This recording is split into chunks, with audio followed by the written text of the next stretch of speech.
Buenas tardes. Hoy es un día muy especial porque inauguramos unos seminarios que se van a realizar una vez el último lunes de cada mes, es decir, mensualmente, y este ciclo va de algo tan importante como el futuro, pensando en el porvenir. Tenemos el privilegio de contar para su inauguración con Jorge Sanz, que es economista y funcionario en excelencia del Cuerpo de Técnicos Comerciales y Economistas del Estado. Actualmente trabaja como director asociado en la delegación española de Nerat Economic Consulting, empresa norteamericana de consultoría. Está especializado en energía y medio ambiente y asesora a sus clientes en temas relacionados con la transición energética y el cumplimiento de los objetivos medioambientales vinculados a la lucha contra el cambio climático. Como consultor, elabora informes regulatorios de los sectores de electricidad y gas natural, especialmente en lo que respecta a la remuneración de actividades reguladas y a los temas fiscales relacionados con la energía y el medio ambiente. También ha elaborado informes periciales para litigios celebrados en la Audiencia Nacional y en el Tribunal Supremo y ha participado en análisis de riesgos regulatorios en proyectos de due diligence, especialmente relacionados con la adquisición de activos renovables y de redes de electricidad y gas natural. Antes de incorporarse a NERA, Jorge Sanz trabajó para la Administración General del Estado como funcionario del Cuerpo de Técnicos Comerciales y Economistas del Estado en temas relacionados con la regulación del sector energético. Entre los años 2004 a 2009 desempeñó el cargo de Director General de Política Energética y Minas en el Ministerio de Industria, Energía y Turismo, responsabilidad que compaginó con el cargo de Vicepresidente del Instituto para la Diversificación y Ahorro Energético, IDAI, y de miembro del Governing Board de la Agencia Internacional de la Energía, organismo de la OCDE con sede en París. Por acuerdo del Consejo de Ministros del 7 de julio de 2017, fue nombrado presidente de la Comisión de Expertos sobre Escenarios de Transición Energética, responsable de elaborar un informe con propuestas para la descarbonización de la economía española. El informe fue entregado al Gobierno español en abril de 2018 y remitido para su análisis al Congreso de los Diputados. La empresa NERA Economic Consulting es una firma de consultoría económica fundada en 1961 con sede en Estados Unidos y oficinas en América del Norte, Europa, Asia, Australia y emplea más de 500 profesionales. Fue la primera firma de consultoría dedicada a aplicar metódicamente la teoría microeconómica a los litigios y asuntos regulatorios. La firma aplica análisis econométricos y estadísticos para proporcionar estrategias, estudios, informes, testimonios de expertos y recomendaciones de políticas para autoridades gubernamentales, bufetes de abogados y corporaciones. NERA es parte de Oliver Wyman, que es una subsidiaria de McLennan Companies, una firma global de servicios profesionales. He leído lo que es la compañía, pero lo que importa es la persona que tenemos aquí, su experiencia y su dedicación a estos temas energéticos que efectivamente nos preocupan a todos y que constituyen, pues efectivamente, no solamente el porvenir de generaciones futuras, sino también el más inmediato, el que nos acucia en esta situación de guerra que estamos viviendo. Sin nada más, cedo la palabra a nuestro conferenciante, agradeciéndole su presencia y su disposición para ilustrarnos sobre este tema.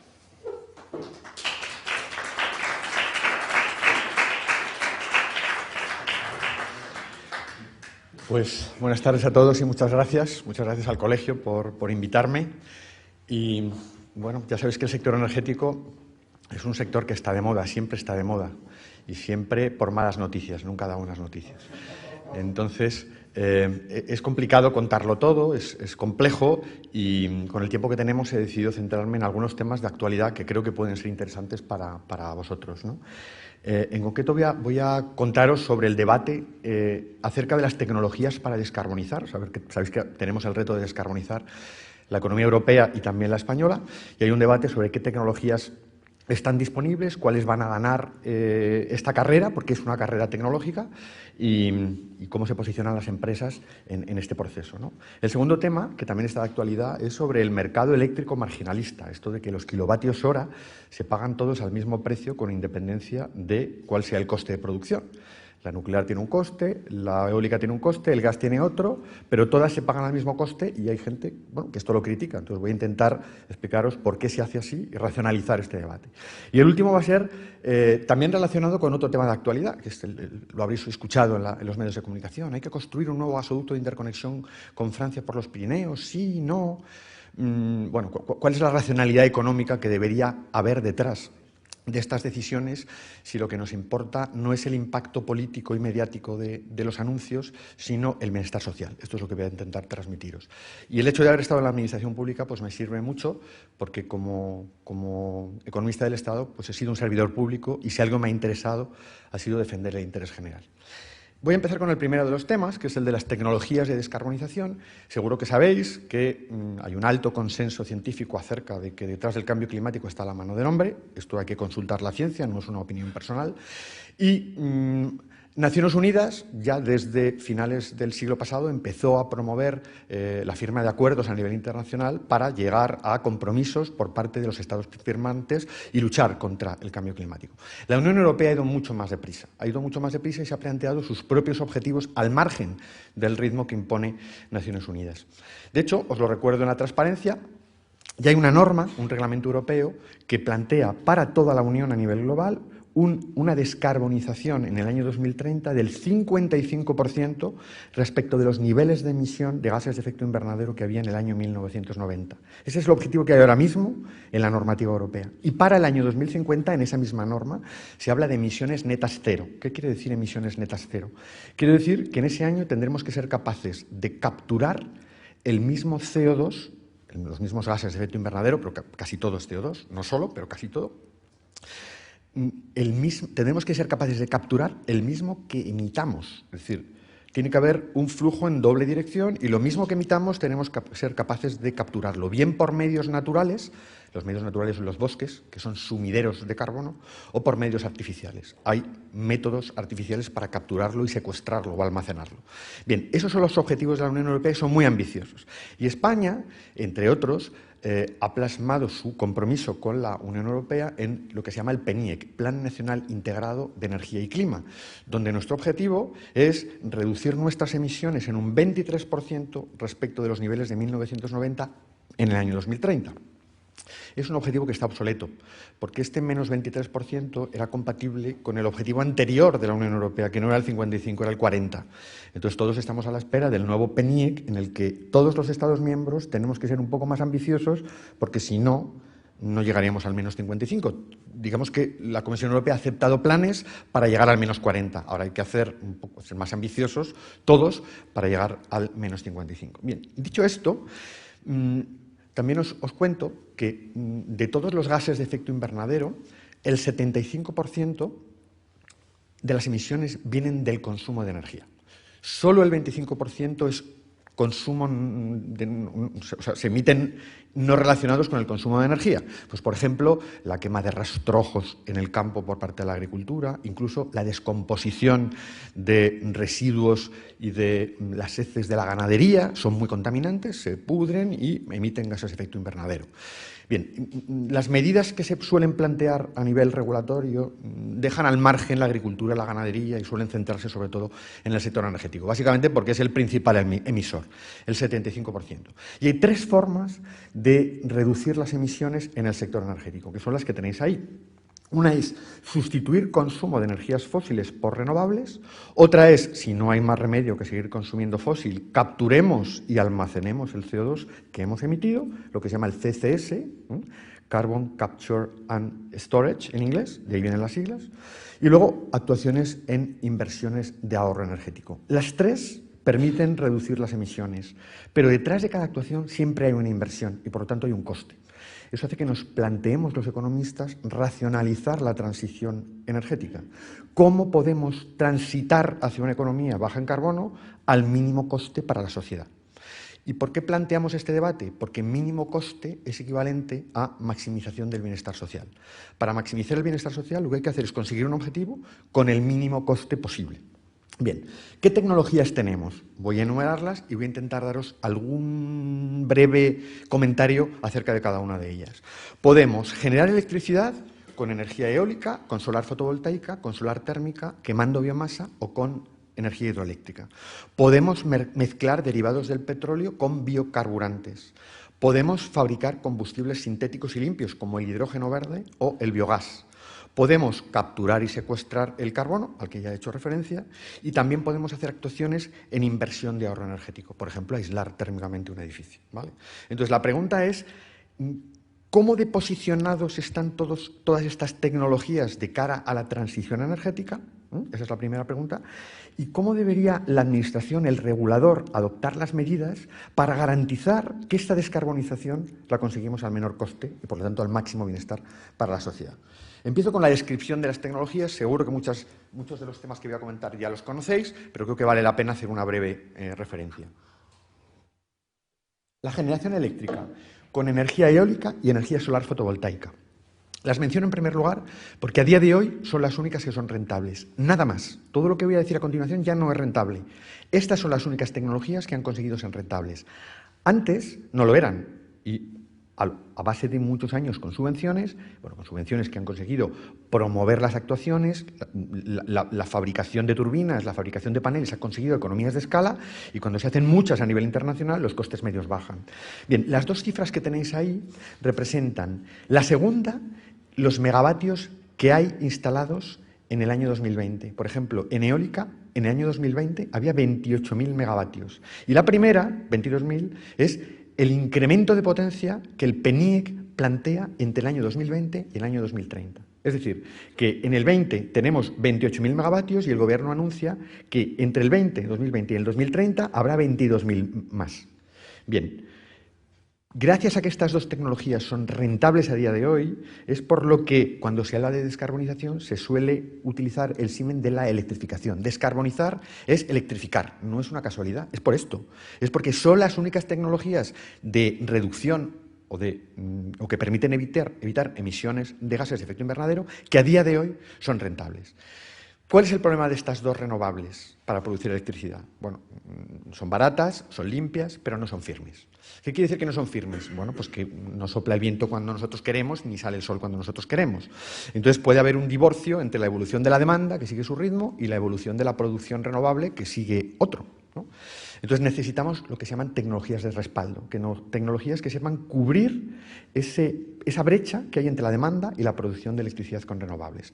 Hasta ahora, esa brecha la han cubierto el carbón y ya más recientemente el gas natural, que ha desplazado casi totalmente al carbón. Lo había desplazado hasta hace un año totalmente. De hecho, había plantas de carbón que estaban en proceso de desmantelamiento y ahora se están replanteando las que no han tomado decisiones irreversibles volver a producir, por circunstancias que conocéis, que es el alto precio del gas en el mercado internacional, que no sabemos cuánto durará. La cuestión es que el gas había ocupado por consenso el puesto de tecnología de respaldo de las renovables y lo iba a ocupar durante mucho tiempo. ¿Hasta cuándo? Hasta que aparecieran tecnologías no fósiles capaces de cubrir esa brecha. Esa brecha la iban a cubrir las baterías y los bombeos, es decir, tecnologías de acumulación que permiten, hacemos una gran inversión en renovables, en algunas horas del día la producción superará la demanda, la guardamos a través de baterías y bombeos y cuando en otras horas del día la demanda está por encima de la producción, volcamos esa energía renovable que hemos almacenado. Bien, claro, el consenso era, utilicemos el gas durante un tiempo, que pueden ser 5 o 10 años, lo que tarden las baterías y los bombeos en ser rentables, más las baterías, pues los bombeos tienen sus particularidades, ¿no? Y en el momento en que las baterías eran rentables, acabamos con el gas natural y lo sustituimos por este mecanismo de acumulación. el paradigma, el consenso se ha roto, al menos transitoriamente, porque de repente el gas se ha puesto a precios desorbitados. El gas tenía una ventaja, y es que sus costes fijos eran relativamente bajos, tremendamente bajos si los comparamos con el carbón. Sin embargo, el coste variable, el coste del combustible, era mayor. Tenía una ventaja respecto del carbón, y es que emite bastante menos CO2 que el carbón. Por kilovatio hora eléctrico producido, el gas natural viene a emitir más o menos la tercera parte que el carbón. Depende de la eficiencia de las turbinas y tal, pero más o menos, ¿no? Pero claro, este paradigma ahora se vuelve a replantear en la medida en que no podemos pensar que la tecnología de respaldo de las renovables va a ser el gas si los precios del gas se mantienen a los niveles actuales durante mucho tiempo. Entonces, lo que vaya a pasar en los próximos años es muy importante para decidir a qué ritmo el gas natural va a ser sustituido por baterías y por bombeos como tecnología de respaldo de las renovables. Luego está la solar térmica. No confundir solar térmica con solar fotovoltaica. La solar fotovoltaica son los paneles que podemos ver en los tejados o podemos ver en las granjas solares en el campo. Son paneles que utilizan silicio. El silicio es un material semiconductor. Tiene la propiedad de que se excita cuando le da el sol y los electrones se mueven. La solar térmica no tiene nada que ver. Se trata de una serie de paneles cilíndricos que captan los rayos del sol, convergen en un fluido que suele ser aceite, que absorbe la energía, y luego hay un transmisor entre el aceite y el agua para que llegue a la caldera, se produce vapor, y a partir de ahí la turbina es una turbina de vapor convencional. No tiene nada que ver. Os lo cuento porque la solar térmica es mucho más cara que la solar fotovoltaica. La solar fotovoltaica, os he dicho, es rentable a precios de mercado actualmente. Bueno, ahora actualmente es rentable todo a precios de mercado, tal como está la electricidad, pero nadie espera que esto dure 40 años. Entonces, a precios de velocidad de crucero, es decir, los que teníamos en el mercado eléctrico antes del año 2020, que empezaron a pasar cosas raras, ¿no? En el 20 con el COVID. Si tomamos el 2019 como un año normal, con la electricidad a unos 50, 60 euros el megavatio hora como media anual, bueno, pues a esos precios os he dicho que solo hay dos tecnologías que son rentables, la eólica y la solar fotovoltaica. La térmica no. Pero además la térmica tiene dos modalidades, con acumulación y sin acumulación. Sin acumulación compite con la solar fotovoltaica. Utiliza la misma energía, que es el sol, pero la solar fotovoltaica es infinitamente más barata. Entonces no tiene sentido que construyamos solares térmicas sin acumulación. Sí tendría sentido construirse solares térmicas con acumulación, unos tanques con sales que acumulan la energía durante varias horas del día, para poder competir con las baterías y los bombeos como tecnologías de respaldo de las renovables rentables. Ahí sí tiene sentido. Pero el Gobierno ha anunciado que va a hacer nuevas subastas de solares térmicas. De hecho, habla de 5.000 nuevos megavatios, lo tenéis en la transparencia, además de los 2.300 que había en el año 2020, de nuevas inversiones. Esperemos que con cabeza opte por acumulación, porque sin acumulación no tiene sentido. Para capturar la energía del sol ya tenemos una rentable, que es la solar fotovoltaica. Esto lo digo, pero no estoy convencido de que lo vayan a hacer. Bien, la biomasa. La biomasa consiste en quemar residuos vegetales que pueden proceder de la deforestación de los bosques, ¿no? Los residuos de los bosques, o también residuos procedentes de algunos procesos industriales, la fabricación de papel, ¿no? O incluso de la agricultura. Eso se puede quemar y producir electricidad. No es rentable a precios normales, ¿no? ¿Y por qué no es rentable? No porque las inversiones en las plantas sean desorbitadas, que no lo son. Es porque la logística de la biomasa es enormemente cara. La logística es buscar la biomasa donde está, llevarla a los puntos donde se quema, y eso es muy caro. Yo, de hecho, tuve la experiencia, siendo director general de energía, de visitar una planta en Navarra y me dijeron que la biomasa la traían de Andalucía. Y dije, pues todo el CO2 que estamos evitando lo estamos emitiendo en el transporte, porque además la biomasa es, desde el punto de vista de la densidad energética, muy mala. Es decir, tiene un volumen enorme y muy poca energía por metro cúbico de biomasa. Entonces, hay que racionalizar la toma de decisiones, porque hubo un momento en que invertíamos en biomasa y los factores de utilización eran muy bajos porque no tenían biomasa o porque tenían que traerla de sitios muy lejanos. Entonces, la biomasa es buena en el sentido que merecerías recibir subvenciones en la medida en que contribuyan a evitar incendios, pero es tremendamente cara si la comparamos con otras tecnologías que también son renovables. Bien, La energía hidroeléctrica. Parece que o los medios de comunicación trasladan que es una tecnología agotada. No es verdad que esté agotada. De hecho, hay informes de Red Eléctrica que apuntan que hay un potencial todavía por desarrollar en España. La energía hidroeléctrica es cara, porque hay que construir el embalse, sus plazos de recuperación son muy largos, ¿no? Seguro que más de 40 años. De hecho, los embalses que tenemos hoy en día se construyeron a principios del siglo pasado. Muchos necesitan hasta 70, 75 años para recuperar la inversión. Pero tienen otro problema adicional, y es el rechazo de muchas asociaciones ecologistas, de manera que en el PNIEC se nos habla de que va a haber nuevas inversiones en hidráulicas, pero seguramente serán mini hidráulicas. Hidráulicas pequeñas, con menor impacto ambiental, porque si no, desde el punto de vista político y por los elevados costes y los elevados plazos de recuperación, probablemente no sea posible construirlos. Luego están los biocarburantes. Los biocarburantes son productos que se obtienen a partir de vegetales, que pueden ser semillas oleaginosas, a partir de ahí se derivan aceites y se obtiene el biodiesel, que se mezcla con el diésel, o biotanol, que es un alcohol. Este se obtiene pues, a partir de cereales y a partir de azúcares. ¿Cuál es el problema que tienen los biocarburantes? No son rentables, no son rentables. Y además, lo que se llama primera generación utiliza semillas, cereales y azúcares que no solo compiten con productos alimentarios, sino que además su producción exige deforestar zonas intertropicales. Entonces, cuando la Comisión Europea, que inicialmente los promovió, se dio cuenta de que la Amazonia se estaba desforestando para cultivar soja y que además muchos países del tercer mundo se quejaban porque los cereales habían subido de precio, porque las petroleras los compraban para mezclarlos con la gasolina y el gasóleo, replanteó su estrategia. Entonces, hasta ahora había sido una estrategia de mínimos, tenéis que mezclar como mínimo esto y esos mínimos iban subiendo, y sin embargo ha cambiado de opinión dándose cuenta de que no era una buena estrategia para descarbonizar. Y ahora es de máximos. Y además esos máximos van a ir bajando. No los ha prohibido de golpe porque se han hecho inversiones y la Comisión entiende que esas inversiones pues han de recuperarse y se ha cambiado la estrategia, ¿no? de exigir mezclas mínimas a exigir mezclas máximas y cada vez menores.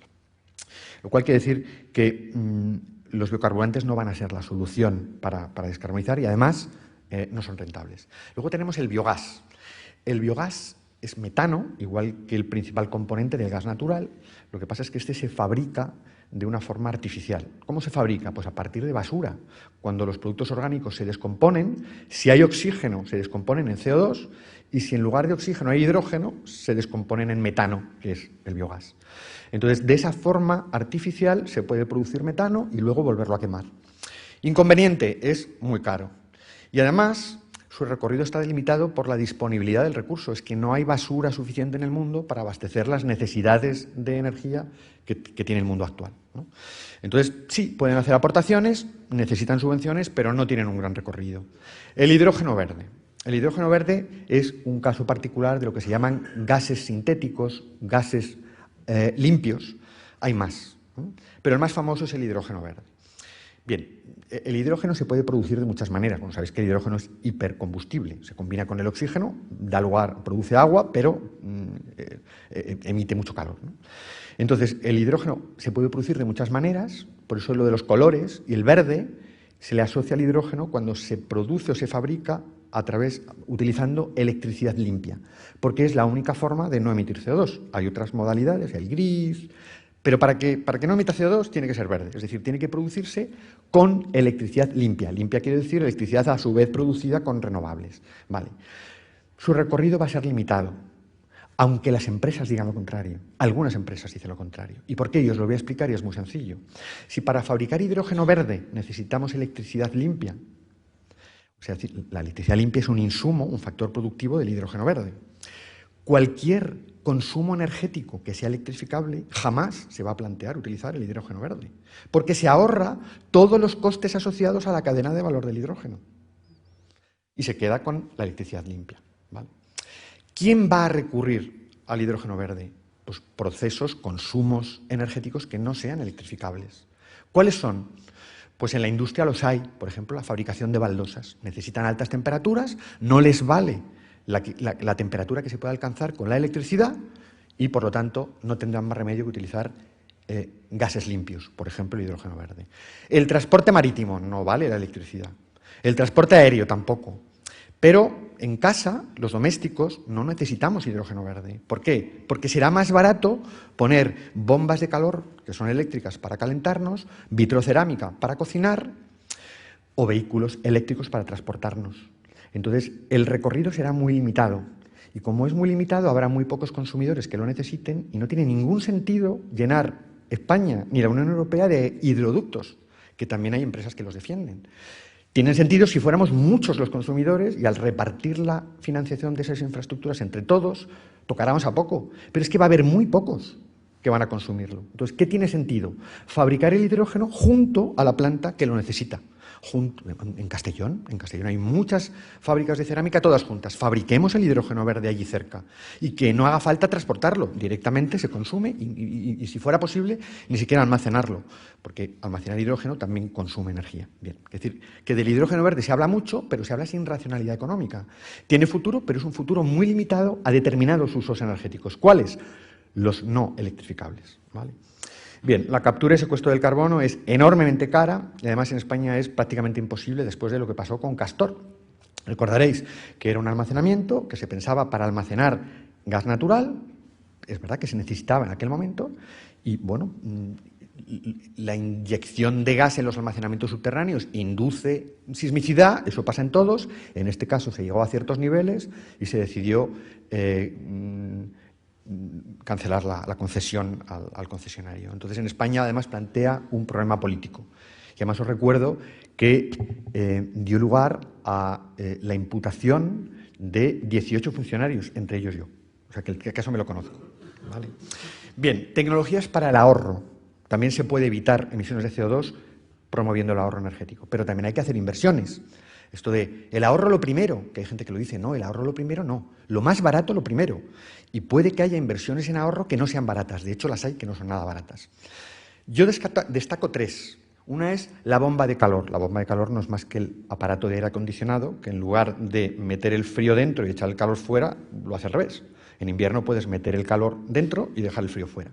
Se llaman bombas porque lo que hacen es bombear, capturan el calor de la zona donde está y lo traslada al otro lado. En verano lo capturan del interior de la vivienda y lo llevan al exterior. Y en invierno lo hacen al revés, lo capturan fuera y lo meten dentro. Y me dirás, pero en invierno, ¿cómo van a capturar el calor, las bombas de calor fuera si hace frío? Sí, hace frío, pero eso no quiere decir que no haya energía en el exterior.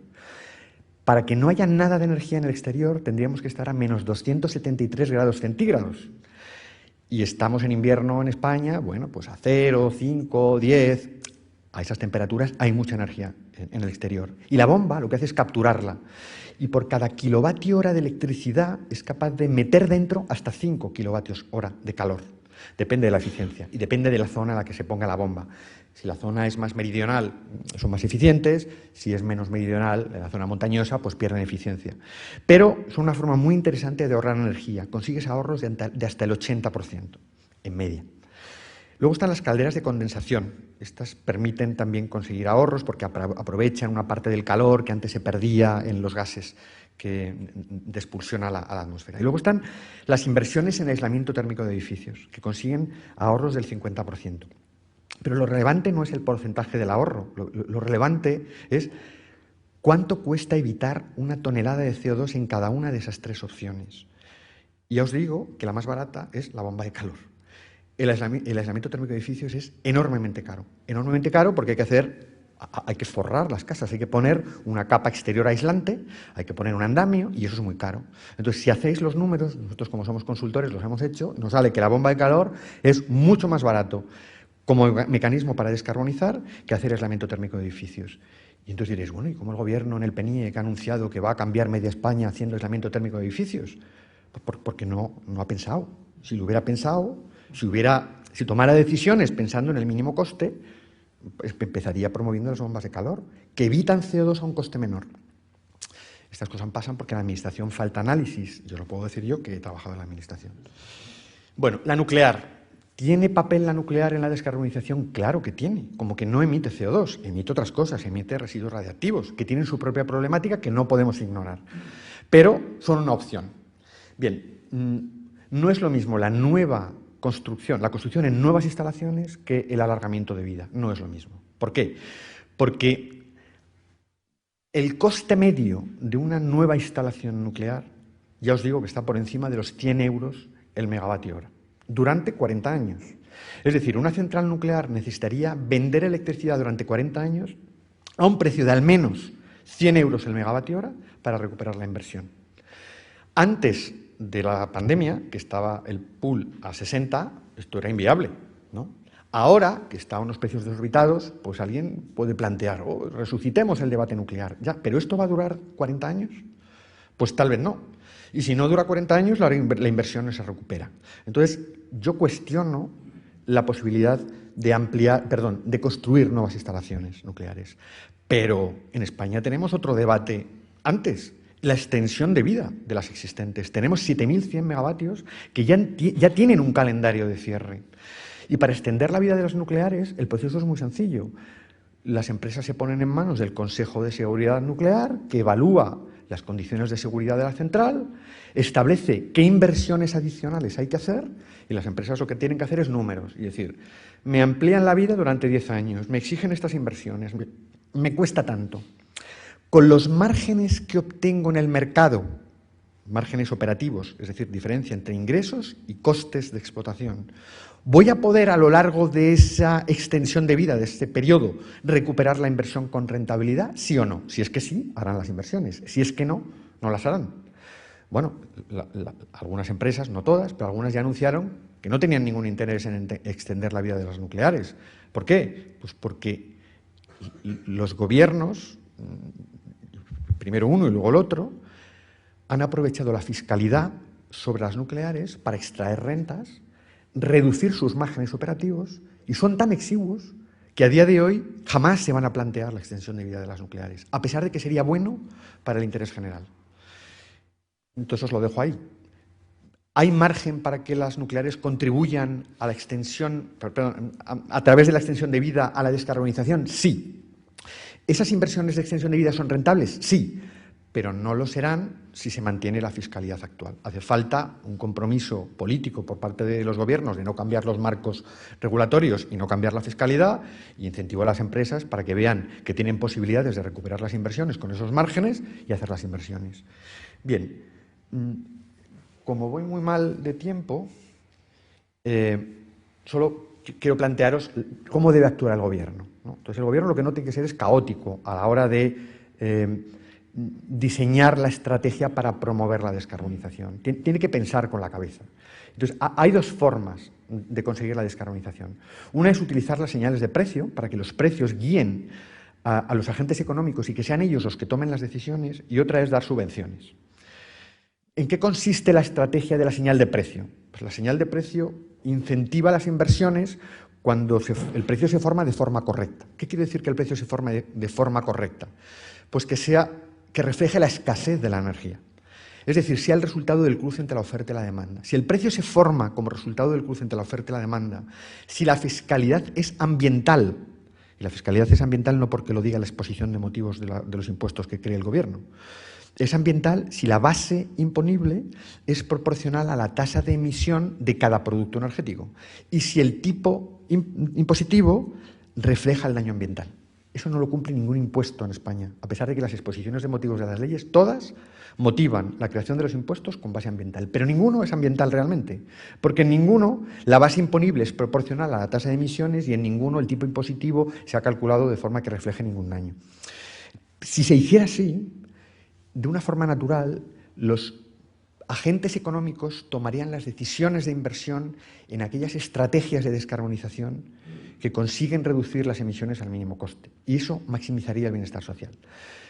Pero no se hace así. No se hace así porque a los gobiernos les resulta incómodo esto de que los precios suban y bajen y la opinión pública les pregunte ¿qué van a hacer? ¿Ha subido el precio del gas? ¿Qué va a hacer usted? Bueno, pero si el precio del gas está reflejando la escasez del gas, tal vez no deberíamos hacer nada más que ayudar a los vulnerables. En fin, os lo digo porque ese es un tema claro de interés. Y ya veis que la vía que adoptan los gobiernos para descarbonizar no es confiar en las señales de precio, que es lo más eficiente, lo que maximiza el bienestar social, sino acudir a las subvenciones. ¿Y por qué las subvenciones son malas?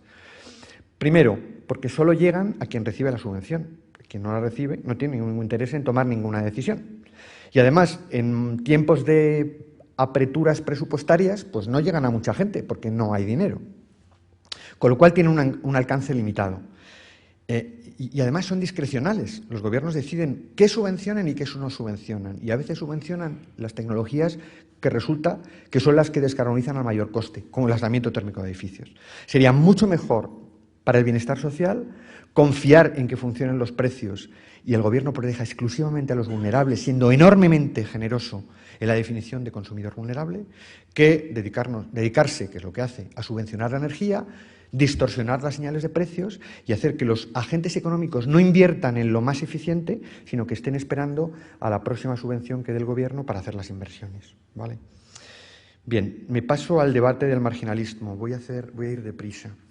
Es verdad que todos los kilovatios hora en la misma hora se pagan al mismo precio, independientemente del coste de producción. Esto es así. Pero eso ha dado lugar a que en algunos medios de comunicación pues aparezcan estos titulares. Nos venden sardinas a precio de caviar. Nos venden jamón como si fuera de 5J. Uno es la Expansión y el otro es la cadena de televisión, la 4. De ahí lo saqué. ¿Esto tiene fundamento o es demagogia? Pues es demagogia. ¿Por qué es demagogia?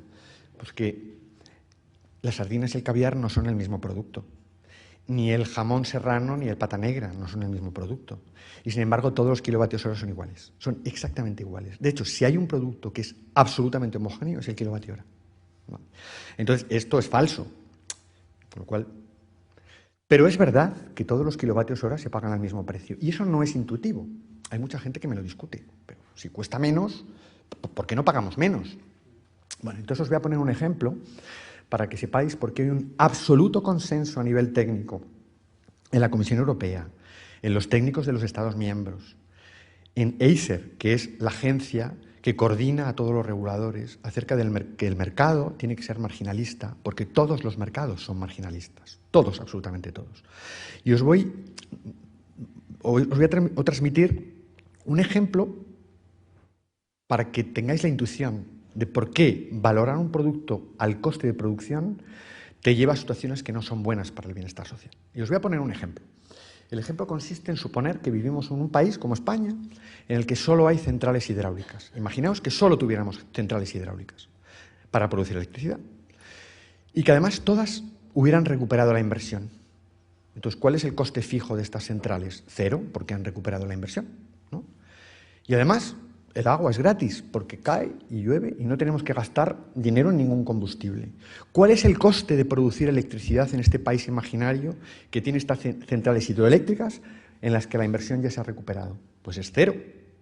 Entonces, los defensores de que la electricidad debe reflejar el coste de producción, si son coherentes, deberían decir, bueno, pues esta electricidad en este país imaginario debería valer cero, debería ser gratuita para los consumidores.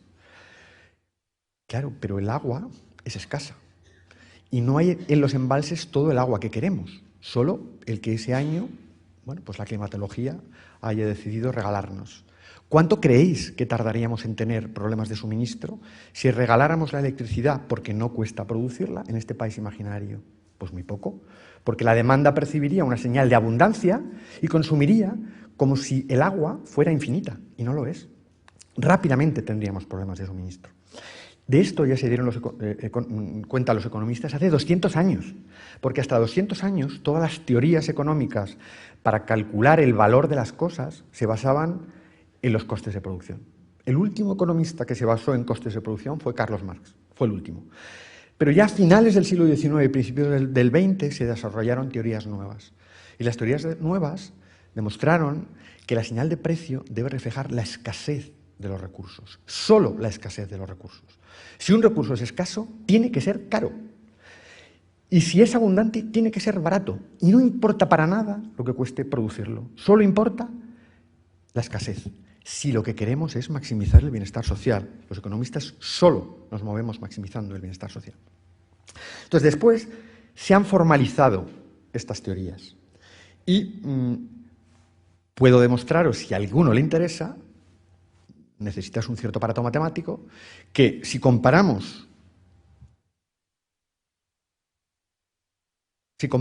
la actuación de un planificador omnisciente que lo sabe todo y que asigna los recursos buscando la maximización del bienestar social, y comparamos esos resultados con los que se obtendrían en un mercado competitivo en el que el precio refleja la escasez, porque es el resultado del cruce entre la oferta y la demanda, lo que se demuestra es que la asignación de los recursos es idéntica.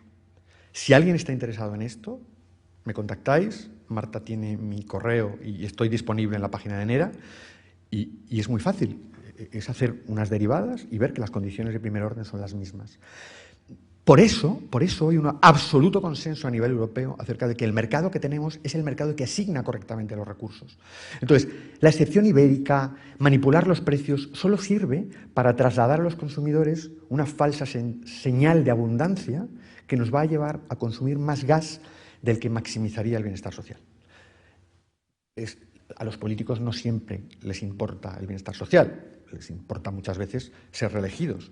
Pero os aseguro que subvencionar la producción de electricidad y falsear la señal de precio no es lo que maximiza el bienestar social, ¿vale? Y luego quería contaros otra cosa. Ahí tenéis la curva de oferta y la curva de demanda, que es cómo se determina el precio que refleja la escasez. Esta sería la curva de demanda, la he pintado vertical, aunque en condiciones normales no es vertical, sino que es decreciente, y ahí tenéis la curva de oferta, que en el sector eléctrico viene determinada por las ofertas que hacen los diferentes generadores. Las ofertas vienen condicionadas por los costes incrementales en los que tienen que incurrir los productores. Cuando digo incrementales, quiero decir que no está la inversión, porque la inversión no es un coste incremental. Para producir mañana no tienes que invertir más de lo que ya invertiste hace tiempo. Para producir mañana tienes que incurrir en costes de combustible, de CO2 y de operación y mantenimiento.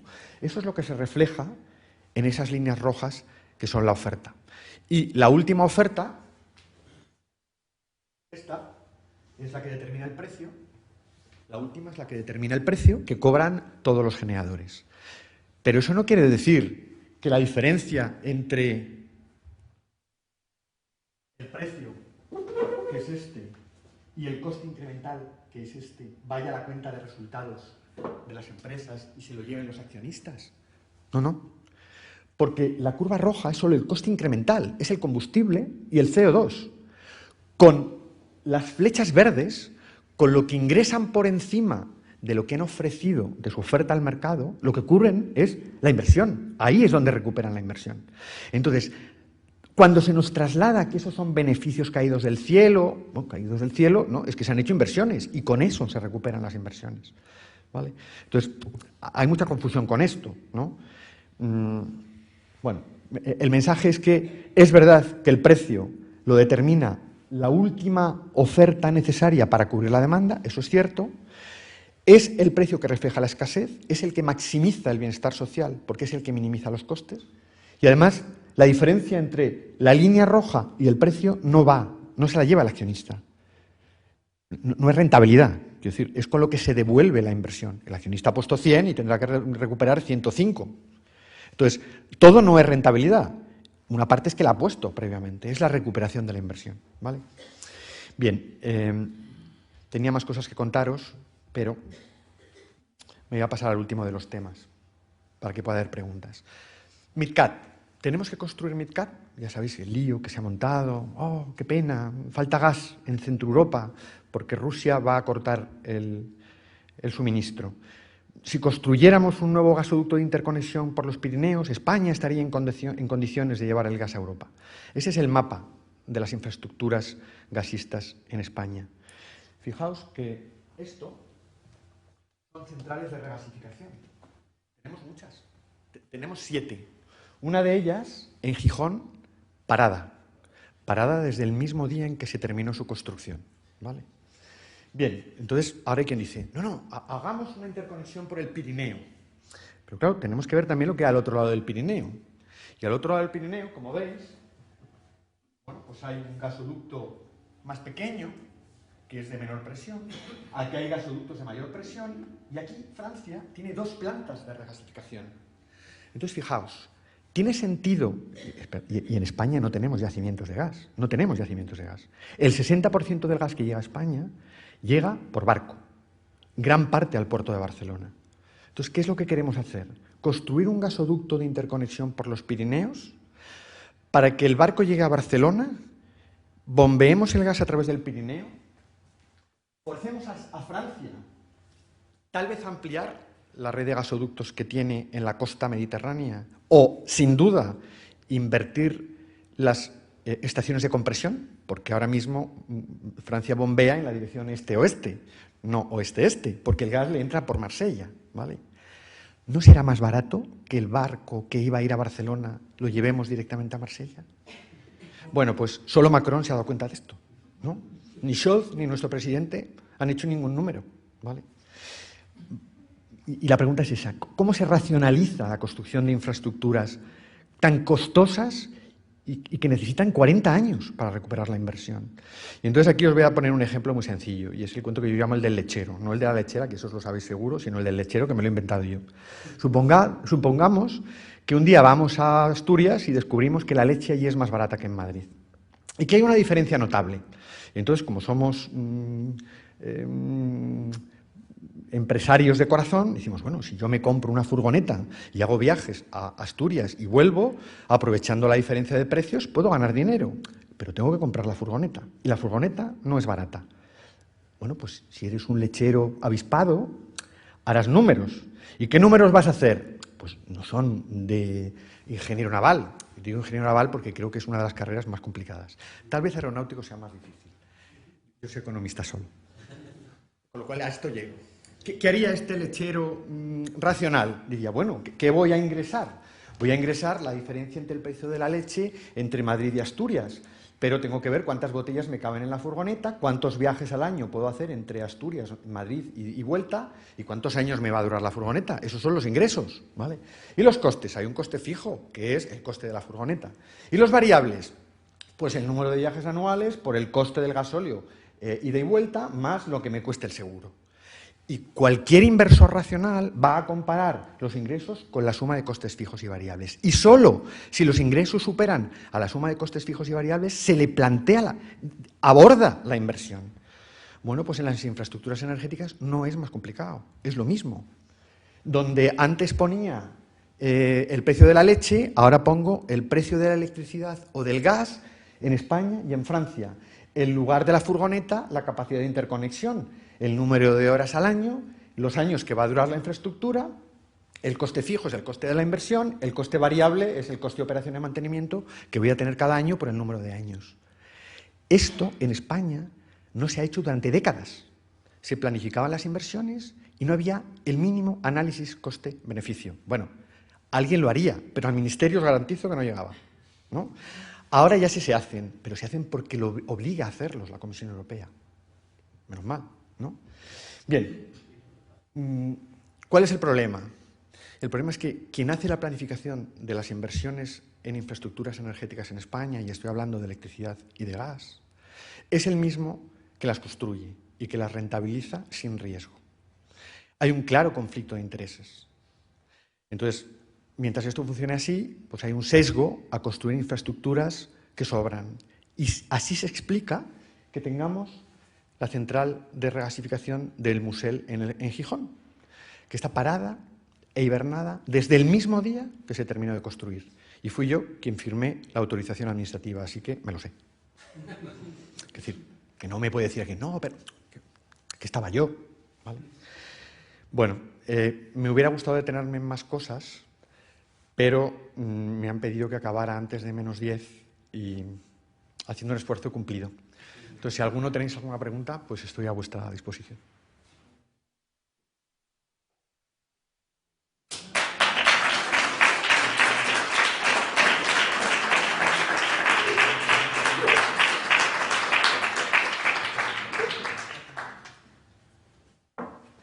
Me quedo aquí para que se me oiga. A mí me ha parecido interesantísimo todo lo que has dicho. Y como yo soy medio asturiano, me gustaría que me explicaras un poco más esto del Musel, porque verdaderamente yo lo viví y efectivamente me acuerdo cuando se construyó que no se acabó de funcionar. Y no recuerdo exactamente cuál fue la razón para que no funcionara. Pues porque era absolutamente innecesario. Teníamos capacidad suficiente. Se planificó, se tramitó, sin que nadie tomara la decisión de paralizar el proyecto porque no se necesitaba. Y la prueba de que no se necesitaba es que lleva hibernado desde el mismo día que acabó su construcción. Pero bueno, en España hacemos este tipo de cosas, no voy a sorprenderos, ¿no? Y esa falta de planificación es tan acuciante como en otros países, en Francia, en Alemania, ¿están haciendo lo mismo que aquí en España? ¿O? En otros países no lo sé, pero ya sabes que el grado de disciplina y de rigor va subiendo a medida que vas de la Europa meridional a la Europa septentrional. Solo te digo una cosa que no es casual. Querría recuperar, bueno, no hace falta, ¿no? He dicho que tenemos 7. Una en Cataluña, que es la primera comunidad autónoma. Otra en Valencia, que es la siguiente comunidad autónoma. Otra en Murcia, que es la siguiente comunidad autónoma. Otra en Andalucía, que es la siguiente comunidad autónoma. Otra en Galicia, que es la siguiente comunidad autónoma. Otra en Asturias, que es la siguiente comunidad autónoma. Y otra en el País Vasco, que es la última comunidad autónoma. Solo hay una comunidad autónoma que todavía no la ha pedido y ya ha sido suficientemente explícito. Entonces, mientras se perciba que esto es una forma de crear empleo, no es que se crea empleo, no se crea empleo, ¿no? Te haces fotos, sales en los periódicos, pero crear empleo no.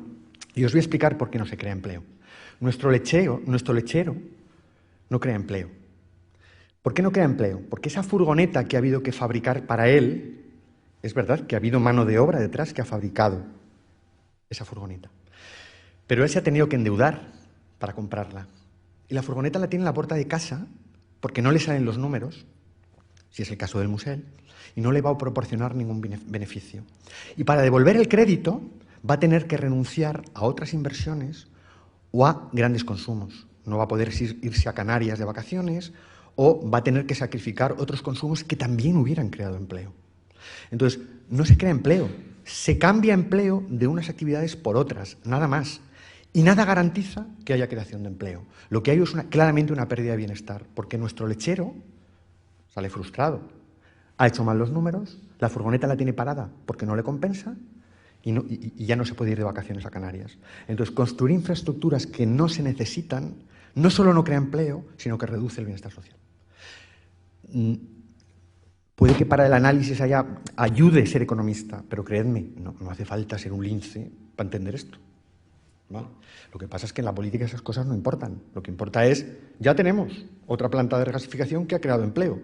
Bueno, ha creado empleo, pero el dinero habrá venido de sacrificarlo en otras inversiones, donde ya no ha habido empleo. Entonces, ¿esto sirve para algo? Porque si no sirve para nada, y el Musel no sirve para nada, lo que se reduce es el bienestar social. Soy un poco vehemente, pero me gusta ser provocador.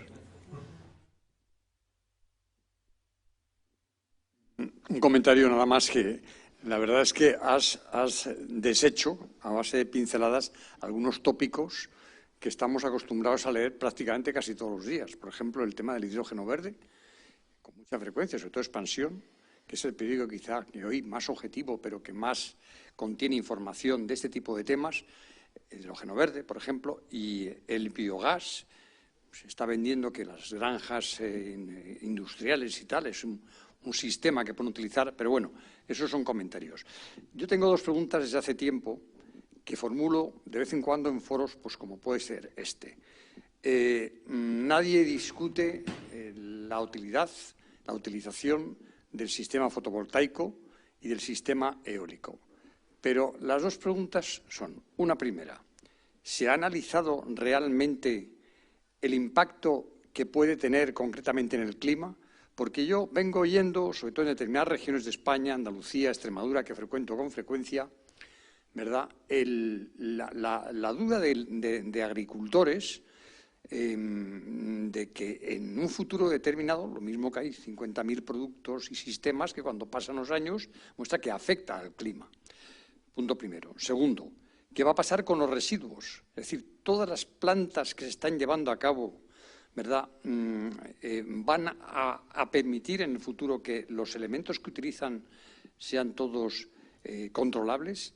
Y luego, otra pregunta que es más de tipo económico-financiero. Hoy viene en la prensa, por ejemplo, en Expansión, el gran proyecto Romeo, ¿verdad?, lleno de cariño y afecto, que ofrece Iberdrola a cualquier gran grupo, fondo de pensiones, fondo soberano, que le pueda ayudar a construir, digamos, el llegar hasta los 1.200 megavatios. ¿No parece que hay un poco demasiado, un poco exageración en todo el universo piélago de empresas que están creándose para fabricar, para instalar fotovoltaico y eólico, sobre todo el fotovoltaico? No hay un riesgo, bueno, burbujas, se está hablando de burbuja como en otros sectores, ¿no? ¿Tú cómo ves concretamente la oferta y la demanda que se está generando en este campo y los equívocos, engaños que pueden surgir para los grandes grupos y para el ciudadano en última instancia que invierte? Y perdonar un poco la extensión de... A mí este tema me preocupaba cuando eólicas y fotovoltaicas necesitaban subvenciones, porque detrás de la burbuja lo que había era dinero público, y efectivamente había burbujas. Pero en la medida en que son rentables y que los promotores son los que invierten y se juegan su dinero, a mí me preocupa poco, porque ya se encargarán ellos de valorar si la inversión es rentable o no es rentable. Entonces, me preocupa mucho más no en la solar fotovoltaica y en la eólica, que ya son rentables, sino en el resto de tecnologías. Porque en el resto de tecnologías, detrás de ellas hay subvenciones. Y entonces ahí sí importa si hay burbujas y quién se lleva el dinero. Si son rentables y el inversor quiere gastarlo porque le parece que esa es una buena rentabilidad, pues es su decisión, ¿no? Respecto a las críticas que se han planteado, es verdad que hay algunos movimientos en algunas comunidades autónomas que rechazan, sobre todo la solar. Fijaos, la solar en el suelo es mucho más eficiente que la solar en el techo. Es mucho más barata y es muy sencillo. Porque cuando se instalan las plantas solares fotovoltaicas en los tejados de las casas, pues se pueden poner muy pocas placas en general, hay que poner un andamio y eso tiene un coste. Mientras que cuando se ponen en el suelo, pues prácticamente las ponen como churros. Entonces la economía de escala es enorme. Entonces en media el coste de inversión para una misma potencia en el suelo es la mitad que en el tejado, ¿vale? Entonces, lo que nos pediría la racionalidad económica es no ponerlos en los tejados, sino ponerlos en el suelo porque son más baratas. Alguien me diría, no, pero las pérdidas, ojo con las pérdidas. Es verdad que si lo pones en el tejado te evitas las pérdidas. Cuando la energía se transporta a distancia hay pérdidas. Pero las pérdidas tienen un orden de magnitud del 17%, que es pequeño comparado con la ganancia de economía de escala cuando se ponen en el suelo. No compensa. Es mucho más barato ponerlas en el suelo que ponerlas en el tejado. Claro, el dueño del suelo se encuentra con que tiene que tomar la decisión de aprovechar el sol para producir productos agrícolas o aprovechar el sol para producir electricidad. Al fin y al cabo es utilizar el sol. Si le es más rentable producir electricidad, no seré yo quien se lo niegue, porque al fin y al cabo tiene derecho a maximizar su bienestar y el de su familia. Entonces, creo que las críticas a la instalación de paneles en el suelo no vienen de los dueños de los terrenos. Pueden venir de otros colectivos que digan, pues no lo sé, quiero imaginar, pues a lo mejor son trabajadores por cuenta ajena que trabajan en la agricultura y la sustitución de la actividad agraria por la producción de energía en plantas solares los desplaza. Bueno, eso es un proceso de reconversión. Pero estamos migrando de una actividad menos eficiente a una más eficiente. Entonces ahí sí que hay papel para el Estado, para que el Estado ayude a la reconversión. Y hay muchos sectores económicos que se han reconvertido. Entonces, intuyo que esos son los problemas. Y había una pregunta más, perdóname. Hay dos preguntas. Una primera, hay un presentimiento por parte, sobre todo, de agricultores, de que al final se verá que tiene una incidencia en el clima, a lo mejor. Los grandes campos solares, no la pequeña instalación huerto solar, o no digo tampoco el de las viviendas, que, bueno, has hecho bien en comentar este tema de instalaciones, pero no me refiero a la incidencia que puede tener en el clima. ¿Está realmente...? Yo creo que el rechazo no va por la incidencia en el clima. Y la última pregunta es los residuos. Los residuos. Es decir, las placas tienen una vida de 30, 40 años, pero después, ¿qué? Sí, yo creo que las críticas de los agricultores o del mundo relacionado con la agricultura no va por el impacto ambiental. porque para construir cualquier instalación de generación se hacen análisis de impacto ambiental y las autoridades responsables deberían considerar todos los impactos. Igualmente está el tema de los residuos. En la declaración de impacto ambiental, yo no soy experto en declaraciones de impacto ambiental, pero cuando se aprueban deben incluir la solución a los residuos. Entonces el promotor tiene que internalizar en el coste de proyecto la gestión del residuo. Y si no se hiciera así, se estaría haciendo mal. Yo no soy experto en residuos, pero creo que esa es la solución. Es decir, creo que esa es lo que existe actualmente. Hay una normativa sobre residuos y no puede ser que el promotor luego deje los paneles ahí tirados. No se me pasa por la cabeza. Entonces, estoy prácticamente seguro que en las declaraciones de impacto ambiental, además de poner restricciones a la construcción de la central de generación, pondrán una serie de condiciones sobre cómo han de desmantelarse y gestionarse los residuos una vez que acabe la vida de la central. Y eso supone un coste para el promotor, y el promotor lo tiene que internalizar entre los costes de hacer la inversión y decidir si le compensa o no le compensa, pensando en que tiene inversiones alternativas y quiere conseguir una rentabilidad.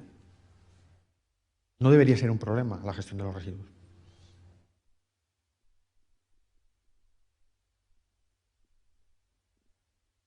Sí, buenas tardes. Quería preguntarte, se ha dicho que una de las causas de los elevados precios de la energía, aunque es una manera menor, evidentemente, del origen del problema, tiene que ver con el mercado de CO2. Incluso se ha propuesto por gente solvente que se congele durante este tiempo, digamos, de crisis extrema energética. ¿Tú crees que está contribuyendo al aumento de precios? ¿O qué habría que hacer con ese mercado? A ver, está contribuyendo, pero contribuyen con 30 euros el megavatio hora. Es decir, 30 euros el megavatio hora eléctrico no es nada si lo comparamos con el impacto que tiene el gas. Ahora mismo el impacto es el gas, básicamente, que está por las nubes. Es verdad que el CO2 ha subido. Si bajáramos 30 euros, pues claro, 30 euros es menos, o sea, contribuye a reducir el precio. Pero claro, cuando el precio de la electricidad está a 600 euros en el mercado eléctrico europeo, 30 euros no es nada. Y la Comisión Europea es reacia. ¿Por qué es reacia? Porque, en primer lugar, no es fácil, tiene un mandato por ley. La Comisión Europea tiene un instrumento que es el mercado de derechos de emisión y su cometido es cumplir con lo que le dice la ley europea, un reglamento. El reglamento le dice que en el año 2030 la media europea tiene que emitir 55% menos de gases de efecto invernadero que se emitían en el año 90. Y para la Comisión es una obligación, tiene que conseguir ese objetivo. Y su instrumento es el mercado de derechos de emisión. Es la Comisión la que regula la oferta de derechos. Y en función de la demanda, el precio va bajando o subiendo. En este caso ha ido subiendo porque la Comisión, antes de la guerra de Ucrania, tenía una hoja de ruta. Y ya había anunciado que iba a ir subiendo el precio de los derechos precisamente para conseguir ese objetivo que está en un reglamento europeo. Entonces, digamos que la subida de los precios del gas a raíz de la guerra de Ucrania ha trastocado todo, pero que el problema no es todo lo demás. El problema es la escasez de gas. Entonces, bueno, si creemos que interviniendo, desmontando transitoriamente el mercado de derechos de emisión, vamos a resolver el problema actual, pues no es cierto, porque el problema está en el gas. Y si volvemos a velocidad de crucero, acaba la guerra y el gas vuelve a valer 20 o 25 euros el megavatio hora, que es lo que valía antes de la guerra, pues es posible que la Comisión Europea siga necesitando ese instrumento para llegar a 2030 y a 2050, porque esto es una estrategia de largo plazo. Yo creo que ganamos poco desmontando el mercado de derechos de emisión.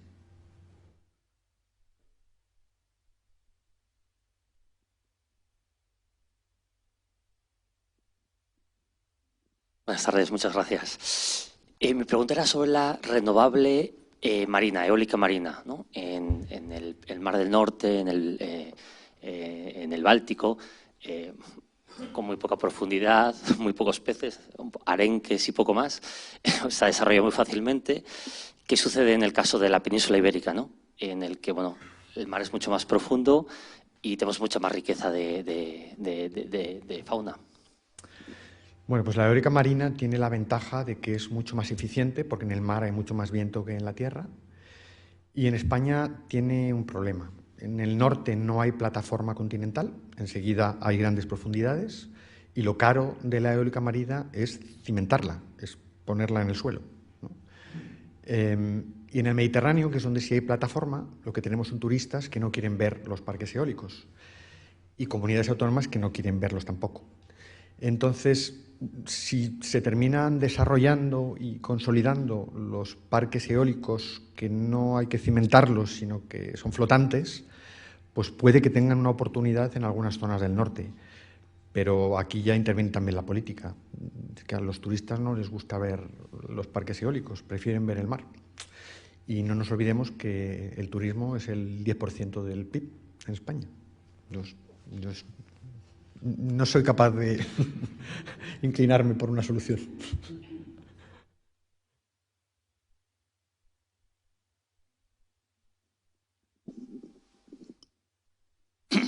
Perdona, yo veo una cierta contradicción interna en esta transición. Si es el gas el que está sirviendo de respaldo, lógicamente la Unión Europea, para evitar CO2, que a su vez es quien más emite CO2, tendría que haber hecho planes para retirar el gas lo antes posible. Y sin embargo, pues parece ser que nos hemos encontrado de golpe con que el gas lo tenemos obligatorio. Yo no veo que a corto plazo se puedan cubrir las energías que actualmente se producen por las tecnologías vigentes simplemente con eólica y con fotovoltaica. Y no lo creo por una de las razones de que creo que, por lo menos en España, eólica marina, que es por donde ahora mismo se está construyendo, en España veo pocas probabilidades, por razones técnicas y por razones también de que vayan realmente a construirse en breve. Y fotovoltaica tiene una cierta limitación y además tiene las limitaciones asociadas a no hace sol todos los días, porque hay noches y por lo tanto la potencia no es tan eficiente. Yo sí creo y apuesto por la nuclear, porque creo que es la única en este momento que puede asegurar una transición que consigan los objetivos ambientales y a la vez no tengamos esa dependencia del gas, porque del gas teóricamente tiene que haber dado el paso ya para ir abandonándolo, puesto que era una tecnología. Bueno, hay un problema de timing que te ha saltado, y es el mercado de derechos de emisión en el sector eléctrico lo que ha producido es la sustitución de carbón por gas. Hace 20 años casi todo era carbón y el gas ha ido entrando muy poco a poco. Entonces, ¿por qué se apostó por el gas? Bueno, porque el gas es mucho menos emisor que el carbón. He dado antes una cifra. Por cada kilovatio hora de electricidad, el carbón emite 3 veces más CO2 que el gas. ¿Por qué? Porque el gas es metano, es CH4, y el carbono se combina con el oxígeno y produce CO2, pero el hidrógeno se combina con el agua y con el hidrógeno y da agua. Es mucho más eficiente el gas. Claro, exacto, es más eficiente. La eficiencia es del 50% y en el carbón es del 30%, a grandes números, ¿no? Entonces, claro, el gas es un problema ahora porque se ha encarecido ahora, pero hasta ahora se veía como una solución descarbonizadora y limpia. Hace 20 años, cuando se hablaba del gas, se hablaba como una tecnología limpia. Claro, era limpio. Todos los adjetivos son relativos a con qué lo comparemos. Menos sucia que el carbón. Entonces, es verdad, hemos logrado en 20 años desplazar el carbón, prácticamente eliminarlo y meter gas. Y ahora, por eso no tenía sentido eliminarlo, si lo hemos estado metiendo durante 20 años para arrinconar al carbón. Y ahora es cuando de repente nos damos cuenta de que hemos hecho una apuesta por una tecnología que es muy vulnerable a nivel internacional porque depende de muy pocos productores. Y uno de ellos, que es Rusia, es el gran suministrador, la mitad del gas que entra en Europa viene de Rusia. Entonces, bueno, yo no diría que no ha servido para nada, ha servido para sustituir el carbón. Pero es verdad que ahora el paradigma, si esto se mantiene, hay que replantearlo y las opciones son las... Se mantienen los precios, más tarde o más temprano hay que quitarlo porque seguimos emitiendo CO2 con... Sí, con pero gas. si volviéramos... Pero se sigue emitiendo mucho. Si volviéramos a los precios de antes de la guerra, 20-25 euros megavatio hora de gas, a esos precios el gas es imbatible económicamente como tecnología de respaldo porque no hay ninguna más barata. Ni siquiera la nuclear. La nuclear no es solo el coste del uranio, hay que hacer inversiones. Y el coste del uranio O sea, el coste total medio de la tecnología nuclear es muy elevado, son los 100 euros megavatio hora que yo mencionaba antes. Entonces, ¿la nuclear es una solución cuando hablamos de nueva construcción? Sí, si pensamos que la electricidad va a valer más de 100 euros el megavatio hora durante 40 años. ¿Alguien cree eso? No, no hay consenso respecto de eso. Todo el mundo opina que la electricidad estará cara durante el tiempo que dure la guerra, pero no lo suficiente como para amortizar inversiones en nucleares de nueva construcción, sí en extensión de vida de las nucleares existentes. No conseguiremos los objetivos medioambientales. Está claro, está claro. Sí, pero al final lo que queremos es descarbonizar al menor coste posible. Y si el gas es barato, pues nos ha hecho un favor sustituyendo al carbón. Ahora, que el gas sea caro es una ventaja para que haya promotores en inversiones alternativas. Nunca ha sido tan interesante investigar en baterías y en bombeos como ahora. ¿Por qué? Porque el primero que lo logre va a ser el primero que va a rentabilizar la inversión, dados los precios de la energía que tenemos actualmente. Porque el mercado es marginalista. Con el mercado marginalista, cualquier inversión en una tecnología más barata va a cobrar el coste de sustitución y va a ganar dinero. Eso es un incentivo a buscar alternativas, ¿no? Entonces, ahora mismo lo que hay es mucho ruido, porque ni el precio refleja, en España está adulterado, no sabemos cuánto va a durar, y las empresas yo creo que no se atreven, si hablas con las empresas, ninguna se va a atrever a hacer inversiones en nucleares, por una razón muy sencilla, porque incluso aunque el gobierno estuviera dispuesto a aceptarlas, que no lo está, si lo estuviera, el riesgo que corren es hacer la inversión y una vez que han hecho la inversión que les cambie la fiscalidad, porque en eso también somos expertos, ¿no? Entonces, claro, ahora ya la he hecho y ahora ya me cambias la fiscalidad. Uy, es que ahora tienes beneficios sobrevenidos, pero se acaba de hacer la inversión. Entonces las empresas, si les preguntas, pues casi todas prefieren ir al marco regulado, porque no se fían de los marcos regulatorios actuales, ¿no? Donde cuando el precio baja, ellos pierden ingresos, pero cuando sube, el gobierno los interviene y les minora los ingresos. Entonces son shocks asimétricos, ¿no? O sea, uno se mete en un negocio y espera que a veces les vaya mal y a veces les vaya bien. Pero si me llega el COVID y el precio baja, no me intervengas el precio cuando el precio sube, porque es la única forma de que sea simétrico. Si cuando baja la empresa ve que reduce sus ingresos, pero cuando el precio sube el gobierno lo interviene, pues dirá no invierto. Y además me ponen impuestos a los beneficios. Entonces, en este marco es muy difícil invertir. Se van fuera o directamente esperan a que haya subvenciones. O sea, ahora mismo las empresas están esperando a la subvención, aunque sean rentables. Se podrían hacer inversiones en eólica y en fotovoltaica a mercado y no se hacen. ¿Por qué no se hacen? Porque cuando hay un cambio en las condiciones retributivas, si estás acogido al marco de subvenciones del gobierno no te tocan los ingresos y si vas al mercado libre te los tocan, te los minoran. Pues nada, pues ya es para esperar a que el gobierno saque las subastas, ¿no? Entonces así es muy difícil que la iniciativa privada adopte decisiones de inversión porque no les compensa. Están esperando a la subvención. Entonces así.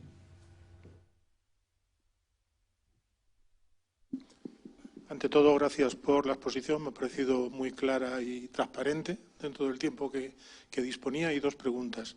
Una, entiendo que si el costo de producción lo fija la escasez, ¿se tiene en cuenta que estas tecnologías están basadas en materias primas muy escasas? Y la segunda es, Europa está haciendo un esfuerzo muy grande en este problema, pero ¿cuál es el peso de Europa en el contexto mundial y de qué serviría si Europa se queda sola? Esto es una pregunta muy interesante porque, claro, mucha gente dice, ¿qué hace Europa sola resolviendo el problema del cambio climático cuando somos un pequeño emisor en un mundo dominado por chinos, indios y americanos? Eso es verdad. Pero hay algo más. Europa está haciendo una apuesta por el desarrollo de la tecnología. Si lo hiciera bien, que no lo hace necesariamente bien, pero si lo hiciera bien, conseguiría ser el propietario de las patentes.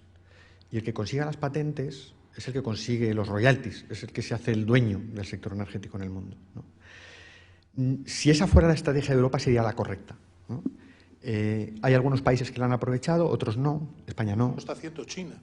Sí, eso lo está haciendo China, sí. Y Estados Unidos. Las patentes, bueno, China es Estados Unidos suele tener las patentes China es el productor porque la mano de obra es muy barata, y en Europa lo que se suele quedar es el valor añadido de la instalación, que es la... Pero los últimos datos que yo tengo en patentes es que China tiene ahora muchas más patentes que Estados Unidos en los últimos 10 años. Puede ser, sabes más que yo sin duda, no soy un experto en tecnología, pero es una mala noticia para Europa. O sea, esto es una oportunidad para Europa si consigue hacerse con la mayor parte del valor añadido.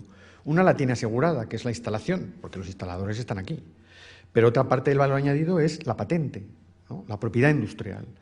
Y la otra es la fabricación. Si la fabricación se hace en China y la patente es americana o china y nosotros solo nos quedamos con un tercio del valor añadido, pues sí que tiene sentido cuestionar no la lucha contra el cambio climático, sino la estrategia pobre de captura de valor que hay en Europa. Es decir, España no tendría que haber hecho Europa una apuesta por instalar, tendría que haber hecho una apuesta por investigar. Antes, una vez que son rentables ya. O sea, primero apuesto por investigar, registro la patente para que sea europea, y ahora que ya es rentable, ahora dejo que los promotores inviertan sin subvenciones. Y no es esto lo que hay en general. Algunos países lo han aprovechado, más Alemania sobre todo. España ha tenido un poco de desarrollo en turbinas eólicas. Ha habido alguna empresa que todos tenéis en mente que sí, que tiene sus propias patentes. Pero en todo lo demás no. Y en solar no tenemos nada. ¿Las primas? A ver, los promotores tienen que internalizar en las curvas de costes todos los costes. Y los costes suelen reflejar las escaseces. Entonces, si dejamos que el mercado funcione, todo se ordena correctamente. No sé si he entendido tu pregunta. Era por el futuro. O sea, el consumo energético crece, es muy grande ya y tiende a crecer exponencialmente. Luego los recursos se van a agotar muy pronto y la solución al problema se va a agotar. Si damos como solución esto que hemos estado hablando, de la fotovoltaica y de la acumulación, la alternativa es la acumulación. Hay que confiar en la tecnología. Yo ahí siempre pongo el ejemplo de Malthus, que tengo el sesgo economista. Malthus fue un economista de finales del 18, principios del 19. Y entonces escribió un libro porque auguraba el fin de la especie humana, porque los alimentos crecían mucho más despacio que la población. Entonces él decía que o se restringía la natalidad o era el fin del mundo. Y al final pues no fue el fin del mundo, porque la tecnología resolvió los problemas. Al final, a medio plazo, todo es cambio tecnológico. Entonces, puede que los recursos que se utilicen sean escasos, pero lo mismo dentro de 10 años aparecen otros sustitutivos. Lo importante es investigar. Lo importante es investigar. Entonces, yo, si hubiera podido, hubiera preferido dedicar las subvenciones al desarrollo de la tecnología y no tanto a la instalación, que es lo que hemos hecho en España.